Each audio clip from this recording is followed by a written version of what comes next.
Hello and welcome into another episode of Locked On Wolves. Today on the show, it's the post-game podcast from a disappointing loss to the OKC Thunder on Tuesday night on the road. We'll break down what I would describe as two very different styles and how the OKC Thunder really had the perfect recipe to slow down the Timberwolves, or really to defeat the Wolves' league-best defense. We'll break that down. Also, why the Wolves' adjustments did not work in this game.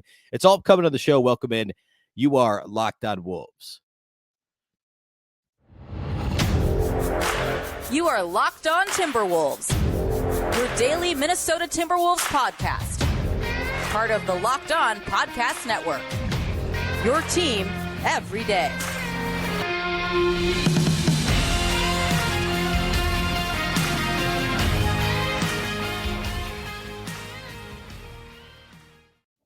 Hello and welcome into the Locked On Wolves podcast, part of the Locked On Podcast Network, your team every day. My name is Ben Beecken. I'm the host of Locked On Wolves. Today's episode is brought to you by Game Time.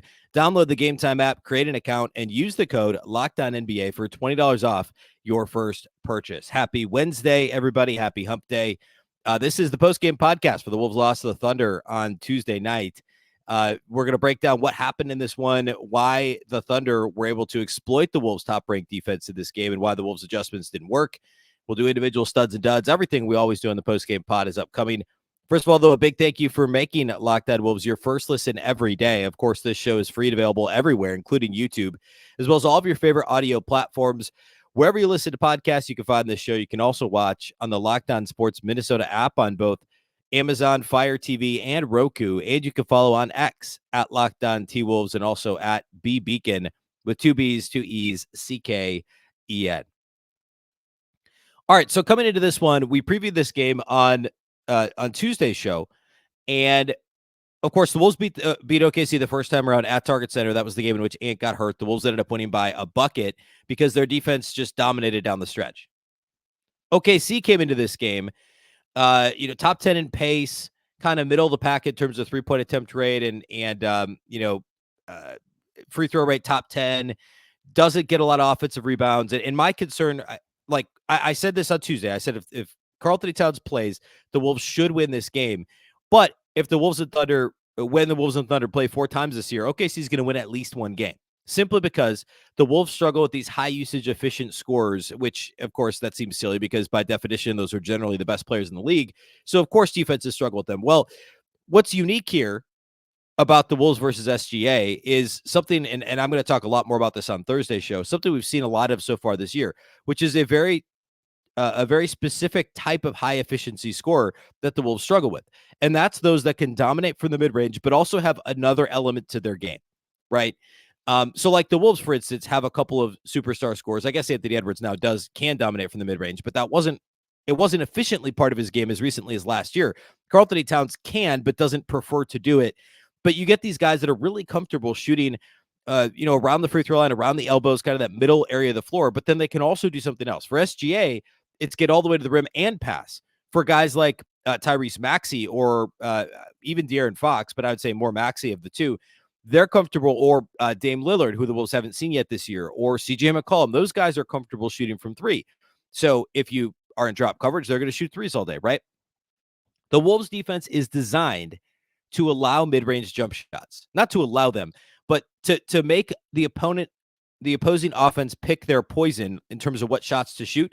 And the Wolves are like, hey, if you want to shoot a shot, we'd rather you take a semi-contested 2 than an open 3 or even a semi-contested 3. Right? Obviously, you don't want to let any wide open shots get past you. And really none of SGA's mid-range attempts in this game were, quote unquote, wide open. I don't think any of them would have been classified even as open. But what happens is guys like SGA see that swath of real estate in the middle of the floor, especially when Rudy Gobert's in drop coverage, and they just have a field day. And that's what happened in this game. The Wolves gave up 40 points in the first quarter. They were down 6 at halftime, and they were really never out of this game until, call it midway through the fourth quarter. They were down 6 at halftime. They were down 11 going to the fourth quarter. And Minnesota tried to adapt to what OKC was doing as the game wore on. The Wolves actually played smaller in the second half than they really have for any meaningful stretch of minutes all season long. When they were playing bigger, OKC was like, all right, we'll take those elbow jumpers. And then when they started playing smaller, OKC did the same thing. They just got a little bit deeper because Rudy wasn't on the floor. So with Rudy on the floor, SGA was like, all right, I'll shoot from 15 feet. I'll shoot an elbow jumper. I'll shoot an elbow jumper. Like, look at the shot chart from the game. He just shot elbow jumpers all night. But when Rudy left the game, and it was Karl-Anthony Towns or Naz Reid or McDaniels at the 4 even, which the Wolves did for a time, then he just got a little bit deeper. He said, all right, I'll go to 10 feet because Rudy's wingspan isn't out there. Rudy's, shot blocking savvy isn't out there. I'm just going to get deeper in the paint and knocked out a jumper. And so then he was, getting to 8 feet, 10 feet. SGA attempted, I believe it was 7 or 8 shots in the restricted area. On 2-point attempts in this game, Shai Gilgeous-Alexander was 14 of 16 shooting. 14 of 16 on 2-point attempts for Shai Gilgeous-Alexander. His only misses were elbow jumpers. But like what I would call, let's call them free throw line jumpers, which is anywhere from elbow to elbow, right? Basically within a couple feet of the top of the key or the top of the paint. Shai Gilgeous-Alexander was 7 of 9 on elbow jumpers. I mean, that's like prime Chris Paul, Russell Westbrook type stuff right there, right? Like that's what those guys were doing when it was actually kind of frowned upon, except for Chris Paul was actually so efficient it didn't really matter. And Russell Westbrook half the time it seemed like would get his own rebound and go up and get a dunk or a layup or an and one. But this was like the Wolves were giving them that area of the floor, or the Thunder knew that they would get that area of the floor, and the Wolves let it happen. And then when they collapsed and when they stepped up, or when they, tried to kind of, it's such a tough area to try and get a secondary contest on, or in transition, especially, SGA was able to find open shooters for the Thunder. I mean, he ended up with 9 assists in this game, only 3 turnovers. He passed the ball much better than the last time the Wolves saw OKC. And SGA literally, like, I know this is a cliche, but he literally took what the defense gave him. When it was back, when the Wolves were in drop, when Rudy was on the floor, I'll shoot an elbow jumper. Rudy's off the floor, I'll get a little bit deeper. I'll try and get to the rim. I might get to the free throw line. He only attempted 7 free throws, which is actually below his nightly average so far this season. I mean, he's averaging what? I think over 8. Yeah, he's averaging over 8 free throw attempts per game. The Wolves actually did a pretty good job of not fouling. Or if the Wolves collapse on him, if he does get deeper and the Wolves collapse or in transition, he's going to kick it to the corner to find a shooter. And we'll get to that in a second, but that's another reason why the Wolves lost this game was 3-point shooting. But in general, this is the exact recipe to beat the Timberwolves defense. Have a high efficiency scorer that's dangerous from the mid-range that can also do another thing. In SGA's case, he's literally one of the top 10, I would argue top 6 or 7 players in the entire league. And I know that I don't think there's an argument. I think he's certainly a top 7 player in the NBA. And you could argue top 5, like, and I might actually, if we really wanted to make a list here. But SGA could score in the mid-range, and he's a willing and capable passer, and can also get to the free throw line. That's the definition of a superstar, someone that could beat you in that many different ways. Side note, it's one of the reasons why Anthony Edwards is becoming a superstar very quickly, because he's now able to do all those other things, and he's a better 3-point shooter than an SGA or some of these other guys that I mentioned earlier. Is that he can also shoot from 3, so you can't play drop against Anthony Edwards. But if you play drop against SGA, he's going to kill you from the elbow.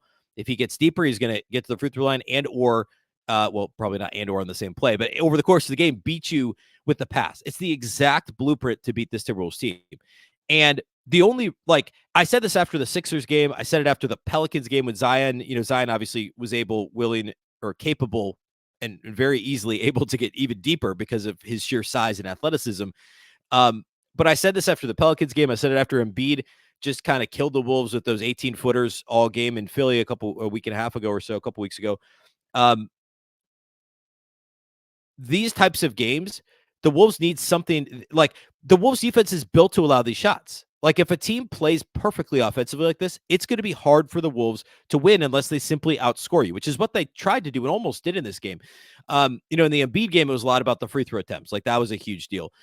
Same thing with Zion, although Zion also just made some impossible shots. SGA, the Wolves defense was a little bit slow, and the offense for the Wolves was sloppy enough that it gave the Thunder a big enough advantage.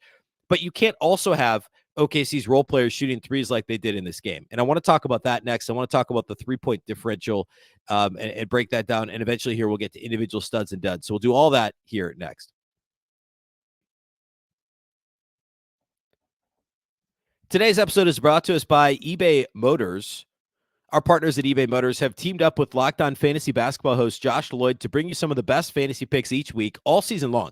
Whether you're prepping for a daily draft or scouting the waiver wire, every week we're going to provide you players that are guaranteed to fit your roster. So let's see who Josh has picked out for us on this week's eBay's Guaranteed Fit Fantasy Picks of the Week. I'm going to go with old friend Taurean Prince. Taurean Prince may not be spectacular, but the LA Lakers need his shooting, and he's on a nice run of late. Of course, the Lakers have shuffled their starting lineup. Old friend D'Lo going to the bench. Austin Reeves getting an opportunity to start. But Taurean Prince is the guy that, again, not flashy, but he's going to get volume. He's going to get opportunities. He's going to get minutes with this Lakers team that's looking to find who they are during the season. Josh Lloyd from Locked On Fantasy Basketball is going to help you win your fantasy championship. And eBay Motors knows the championship team is about each player being a perfect fit. It's the same with your vehicle. If you have a car that you love, you want to stay up on keeping it tip top with eBay Motors. My first car was a 95 Mercury Tracer, and I did not do a great job taking care of it. And eBay Motors, if it had been around, that would have been a much better option for me to go to eBay Motors and get the parts that I needed, or even just to make it look a little better instead of just kind of rolling with whatever it looked like, which wasn't great. As much as I love that car, and I could have kept it running longer if I'd had eBay Motors back then. With over 122 million parts for your number one ride or die, you can make sure that your ride stays running smoothly. Brake kits, LED headlights, roof rack, bumpers, whatever your baby needs, eBay Motors has it. And with eBay Guaranteed Fit, it's guaranteed to fit your ride the first time, every time, or your money back. Plus, at these prices, you're burning rubber, not cash. Keep your ride or die alive at ebaymotors.com. eBay Guaranteed Fit, only available to U.S. customers. Eligible items only. Exclusions apply.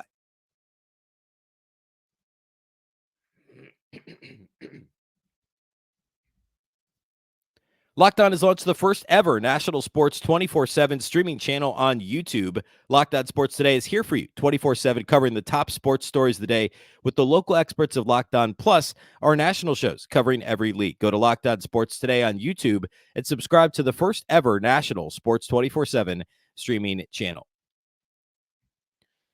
All right, so number one takeaway for this game is obviously the Thunder's impeccable game plan and SGA's beyond impeccable execution. Like, seriously, this dude shot 14 to 26 on 2-point shots. He was 14 to 19 for the game.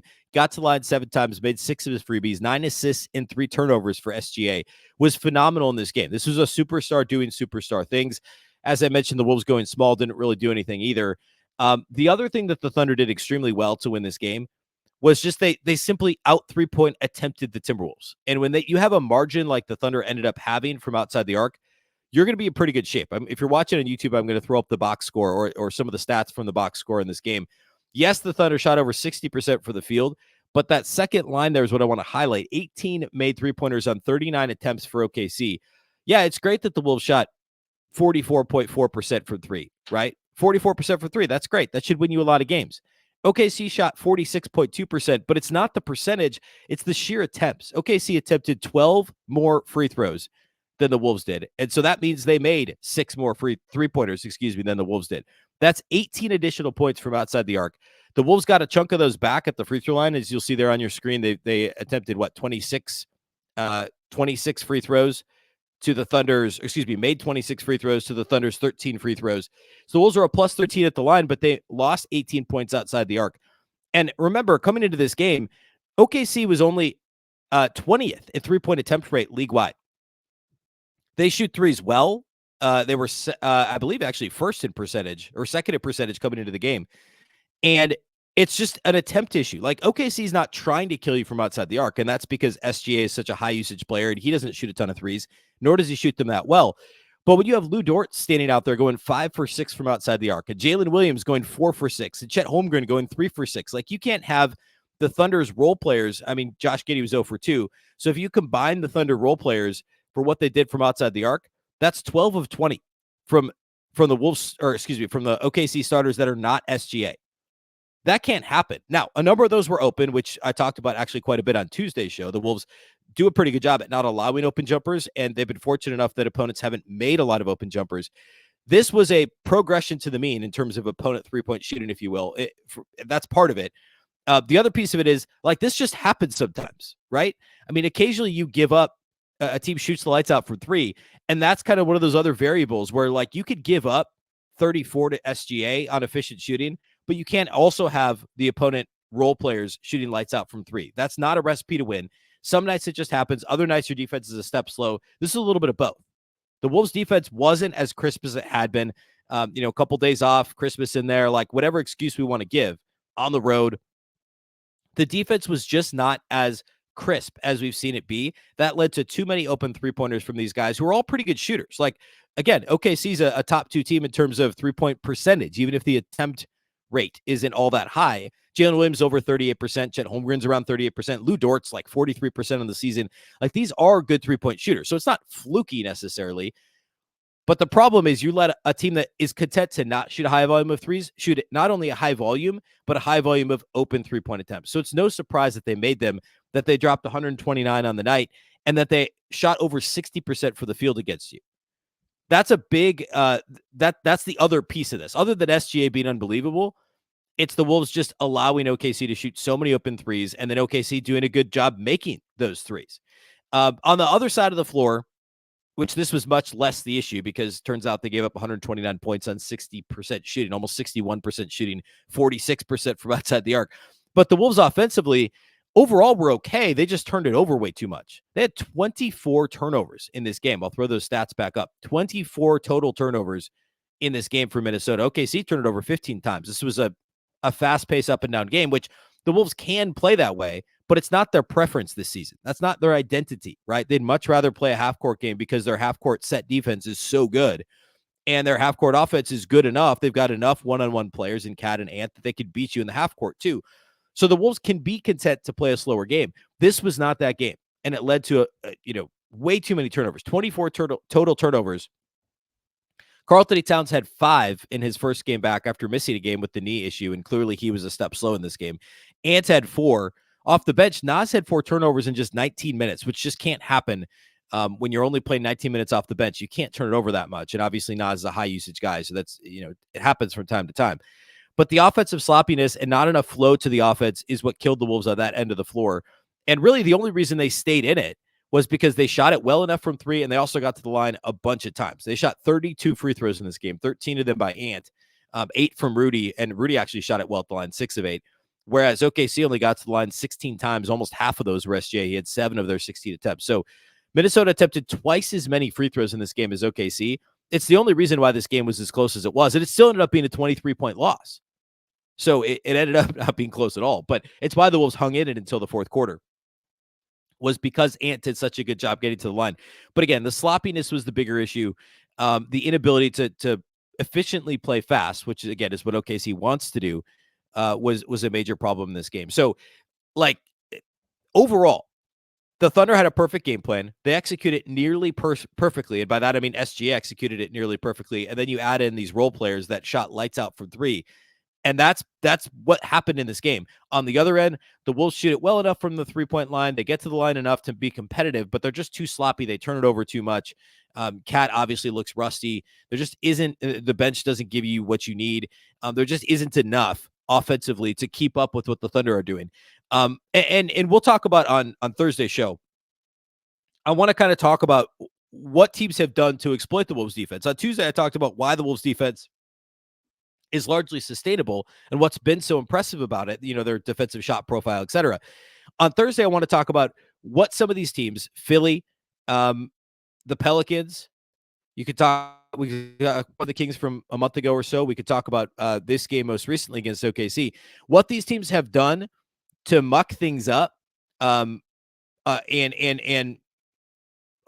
not muck things up in terms of slow them down, but speed them up, and then also get to the spots on the floor where the Wolves defense is vulnerable. And what's the common thread in all these losses? And it's not the same thing, but it's a common thread among these players who have gone nuts against the Wolves. And I want to break that down a bit further on Thursday's show, and that'll be the main topic of the show. I want to close today, though, by talking individual studs and duds, as we always do at the end of each and every show. We'll do that here next.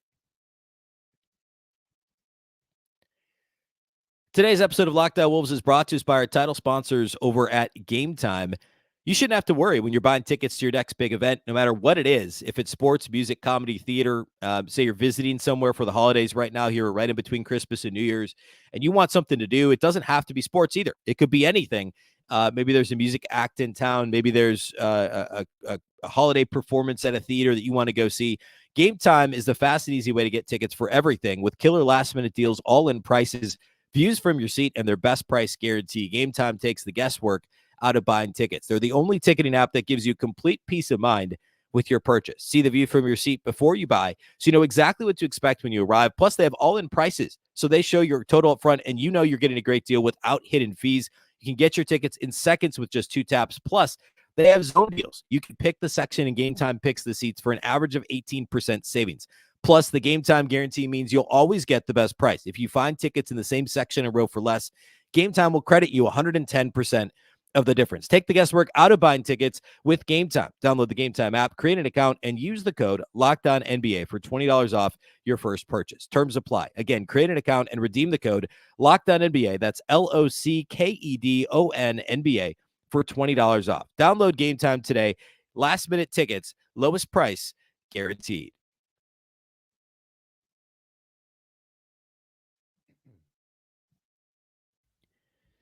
All right, let's close this thing out with individual studs and duds. Of course, for the Wolves, I thought the best player on the floor was fairly obviously Anthony Edwards. Yeah, the turnovers were a little bit much, and you'd like him to be a little more efficient. But at the end of the day, he got to the line enough. You look at this 16 shot attempts for 25 points.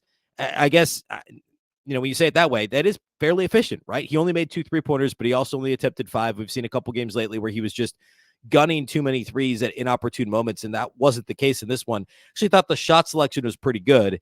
It was more just some of the decision-making and the lack of crispness on his passes. He actually led the Wolves in rebounding, tied for the lead in rebounding with 7. So a well-rounded game for Ant in a game that just was a bit uneven for Minnesota.